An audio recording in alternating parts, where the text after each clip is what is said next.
Hello, this is Father Robert with my third video in a series of support for the LGBTQ community. I have a message for parents of transgender children. First off, let me say that you've done nothing wrong. You didn't raise your son or daughter wrong. What they're going through is not something that you could have had any control over at all. This is who they are as people. This is them trying to express what is in their soul, who they are, what they see for themselves, what their vision is. And I know that it's terribly difficult for most of you to understand this. It's something that is just mind-boggling.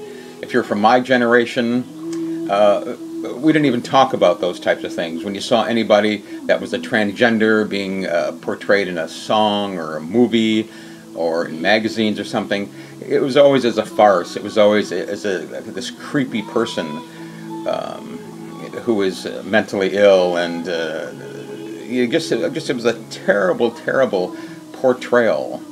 As the years have gone on, fortunately, this has come to light that transgender people are merely wanting to be who they are, and they really, really need your love and support.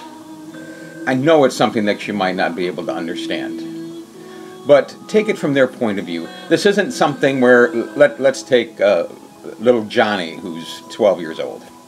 All right, Johnny didn't just wake up some morning and say, wow, you know, I'm going to go see my mom and dad and talk to them and say, you know, I just don't want to be your son anymore. I'm going to be your daughter, okay?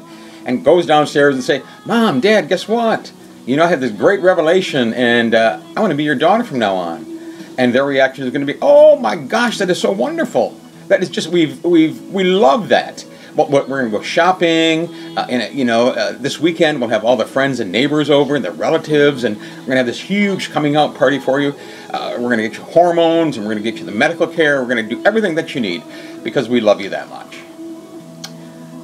You know, how many times do you think that ever happens in anyone's life? My guess is that it never does. There are some very supportive parents out there.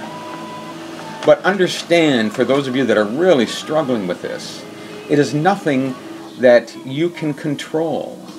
If you're going to try to drag your child into some kind of conversion therapy or to something for an exorcism or something like that, you're just going to destroy their very soul of who they are as people.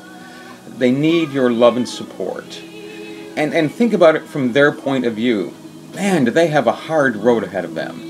They're going to have to deal with their whole transformation in school, with friends, family and relatives, neighbors, jobs, passports, driver's license, all these types of things. Besides the medical needs themselves of if they're going to have surgery, start taking hormones, their whole appearance changing in dress and mannerisms and voice. I mean, they have just a terrible, terrible road ahead of them. Don't make it more difficult. I know you might not understand this. I know maybe you look at yourself and say, you're a failure, or there's something wrong with your kid. Trust me, there isn't. There isn't. All they are struggling to do is be who they are as people. And they really need your love and support. There are great support groups on Facebook. There are great support groups in the nation, you know, to help and give you advice and encouragement. Please encourage your child. Statistically, transgender teens have a suicide rate and an attempted suicide rate that is astronomically high. We do not want these beautiful people to destroy themselves. We need your help. We need you to continue to love your son and your daughter. Even if your son is your daughter now, and your daughter is your son. That's okay. That's not anything, you know, for you to have to get upset about. You did nothing wrong in raising them. This is who they are. Please support them. If there's anything that I can do, if there's anything help that I can give you, please don't hesitate to contact me.